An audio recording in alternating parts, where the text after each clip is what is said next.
অন্যদিকে প্রতারণার অভিযোগে এবার কলকাতা পুরসভার প্রাক্তন ডেপুটি মেয়র অতীন ঘোষ এবং তার কন্যাকে তলব করা হলো বিধাননগর উত্তর থানায়। কথা বলবো আমাদের প্রতিনিধি ময়ূক ঠাকুর চক্রবর্তীর সঙ্গে। ময়ূক, ঠিক কি অভিযোগ প্রাক্তন ডেপুটি মেয়র এবং তার মেয়ের বিরুদ্ধে?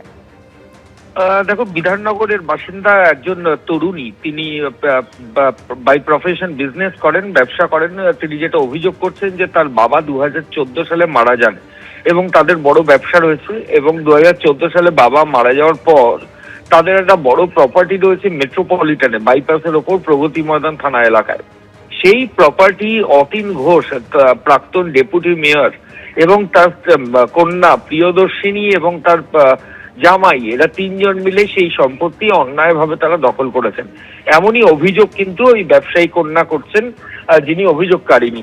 এবং তিনি বিধাননগর নর্থ থানায় একটা লিখিত অভিযোগ দায়ের করেছেন, এবং তাতে তিনি বলছেন যে এই সম্পত্তি দখল শুধু নয়, এই বহুমূল্যের সম্পত্তি 50 লক্ষ টাকা দিয়ে কিনে নেওয়া, এবং সেই টাকাও তারা ইন্টারেস্ট সমেত ফেরত দিয়ে দিয়েছেন।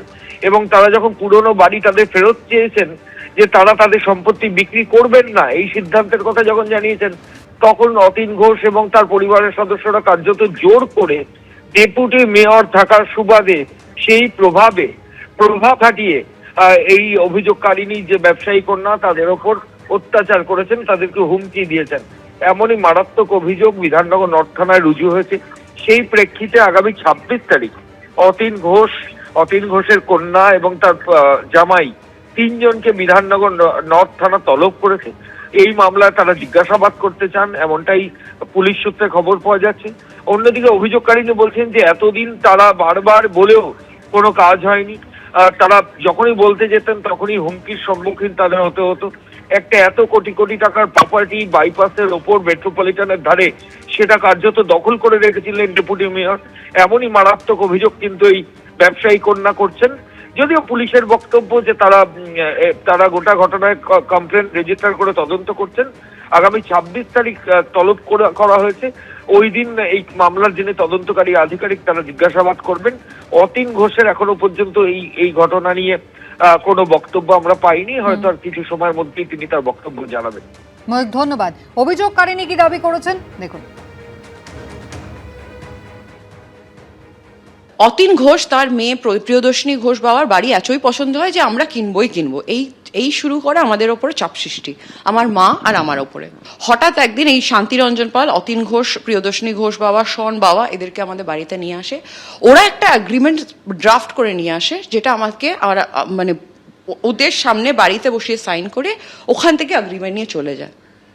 আর তার অ্যাগেনস্টে আমার অ্যাকাউন্টে 25 করে দুটো চেক ড্রপ করা হয়। 50 লাখ আমাকে দিয়েছিল, সেটা আমি 50 লাখ উইথ ইন্টারেস্ট আমি তাদেরকে ফেরত দিয়ে বলি যে আমি বাড়ি বিক্রি করতে পারবো না, আমাদের এখন সেই অবস্থা নেই বাড়ি বিক্রি করার। আমি যখন টাকা ফেরত দিই, তারপরে আমাদের ওপর থ্রেট বা চাপ সৃষ্টি অনেক বেড়ে যায়। আমার মাকে বলা কি মেয়ে মানুষ দেখে নেওয়া হবে, বিজনেস করে কলকাতায়, একা কম বয়সী মেয়ে ডেপুটি মেয়রের অ্যাগেনস্টে কী করে দাঁড়াতে পারে, এই টাইপের সবসময় মানে একটা ভয় বা আতঙ্কের মধ্যে রাখা। আর ফাইনালি আমি কোনো ডিপার্টমেন্টে গিয়ে কারোকে জানিয়ে কিছু করে উঠতে পারিনি তখন। এখন ফাইনালি একটা কমপ্লেন জারি করেছি যে আমার বাড়িটা যদি বাড়িটা কি ফাইনালি ওরা নিয়েছে, দখল করেছে? হ্যাঁ, অ্যাবসলিউটলি বাড়ি দখল করে ওরা প্রায় 8-9 বছর বসে আছে। আমি কত জায়গায় জানাতে চেষ্টা করেছি, মানে সিইএসসি থেকে শুরু করে সব জায়গায় জেনেছি যে আপনারা কি করে একটা মিটার ওদের নামে করে দিচ্ছেন, কি করছেন। কোনো সময় আমি কোনো রিপ্লাইও পাইনি, কোনো সাপোর্টও পাইনি, কারণ সবাই বলতো আপনি ডেপুটি মেয়রের সাথে লড়তে যাচ্ছেন। আজও জাস্ট হোপ করছি বাড়ি আমি যাতে ফেরত পাই। চাকরি দেওয়ার নাম করে প্রতারণার অভিযোগ, হাইকোর্টের দ্বারস্থ হয়েছেন মানস ভূঁইয়া। রক্ষা কবচে হাইকোর্টের দ্বারস্থ হয়েছেন প্রাক্তন মন্ত্রী মানস ভূঁইয়া। আগামী সপ্তাহে মামলার শুনানি সম্ভাবনা। 19 জুন তৃণমূলের প্রাথমিক সদস্য পদ থেকে ইস্তফা দিয়েছেন মানস ভূঁইয়া। তার কণ্ঠে মুখ্যমন্ত্রীর প্রশংসাও শোনা যায়।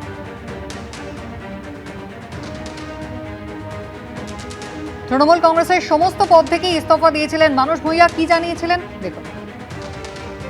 40 বছর এমএলএ, 4 বছর এমপি, এবং সমাজ জীবনে আমি একজন সমাজকর্মী এবং রাজনৈতিক কর্মী।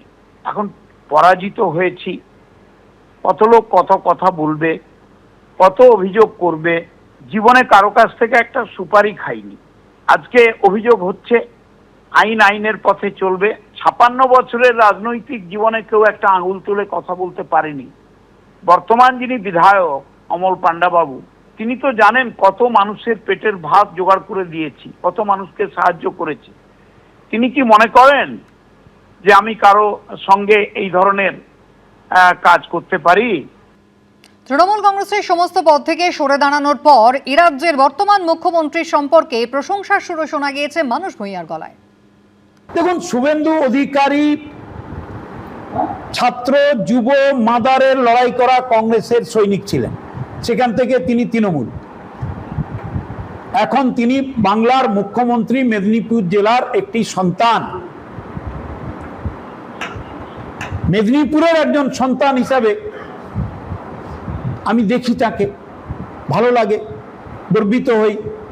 কিন্তু তারপরেই হাত জোড়ো করে তাকে অনুরোধ করি, আপনি মুখ্যমন্ত্রী, আপনি মেদিনীপুরকেও দেখুন, বাংলাকেও দেখুন, মানুষের চোখের জল মোছান, শান্তি আনুন। দুর্যোগে কলকাতার বিভিন্ন জায়গায় গাছ পড়ে বিপত্তির মধ্যেই বাজ পড়ে একদিনে রাজ্যে মৃত্যু হলো 6 জনের, আহত হলেন 15 জন। আষাঢ়ের দুপুরে তুমুল দুর্যোগ, রাজ্যে বাজ পড়ে মৃত্যু হলো 6 জনের। এর মধ্যে রয়েছেন কোচবিহারের 2 বাসিন্দা। অন্যদিকে মালদার বৈষ্ণবনগরে গঙ্গার ঘাটের কাছে বজ্রাঘাতে মৃত্যু হয়েছে 4 জনের, আহত হয়েছেন 15 জন। মঙ্গলবার দুপুরে তুমুল বজ্রবিদ্যুৎ সহ বৃষ্টির জেরে এমনই ছবি দেখা গেল কলকাতার বিভিন্ন অংশে। কোথাও পার্কিংয়ে দাঁড়িয়ে থাকা পরপর গাড়ির উপর পড়ল আস্ত গাছ, ক্ষতিগ্রস্ত হলো একাধিক গাড়ি। অন্যদিকে কোথাও ভাঙল অস্থায়ী মূর্তি। দুর্যোগের জেরে কলকাতার মেয়ো রোডে উপড়ে পড়েছে আস্ত গাছ। মেয়ো রোডের সঙ্গে রেড রোডের যে সংযোগস্থল, অত্যন্ত গুরুত্বপূর্ণ একটি সংযোগস্থল, সেখানে দেখতে পাচ্ছ গাছ একদম শিকড় শুদ্ধ উপড়ে পড়ে গিয়েছে।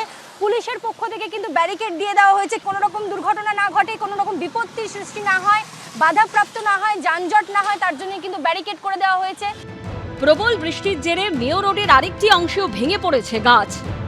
এই মুহূর্তে যে ছবিটা তুমি দেখতে পাচ্ছ, শহরের আমি ধর্মতলার সংলগ্ন এলাকা মেয়র রোডে রয়েছি, এবং শুধুমাত্র এই এলাকা নয়, শহরের বিভিন্ন জায়গাতে কিন্তু একই ছবি। যেমনটা আবহাওয়া দপ্তরের পূর্বাভাস ছিল, ঠিক সেরকমই বৃষ্টি শুরু হয়েছে এবং সঙ্গে দমকা হাওয়া ছিল শুরুতে, যে কারণে বেশ কয়েকটি জায়গাতে গাছ পড়ে যাওয়ার খবর রয়েছে। ভেঙে পড়েছে মেয়ো রোড ও ডাকরিন সংযোগস্থলে থাকা অস্থায়ী মূর্তি। এদিকে চৌরঙ্গি রোডে গাছ পড়ে ব্যাহত হয় যান চলাচল, ক্ষতিগ্রস্ত হয় একাধিক গাড়ি। गाड़ी में फ्रंट शीशा डैमेज हुआ है, साइड मिरर टूटा है, बस यही। आगे बॉनेट डैमेज हुआ है, विंडो ओपन किया फिर विंडो से निकला। ভেঙে গেছে, গাড়ি ভালোই ক্ষতি হয়েছে। আমি ভিতরে 1 ঘন্টা 40 মিনিট আটকেছিলাম গাড়ি। এনারা আস্তে আস্তে কেটে সাইড করেছে, তারপরে গাড়িটা এখন ভালো।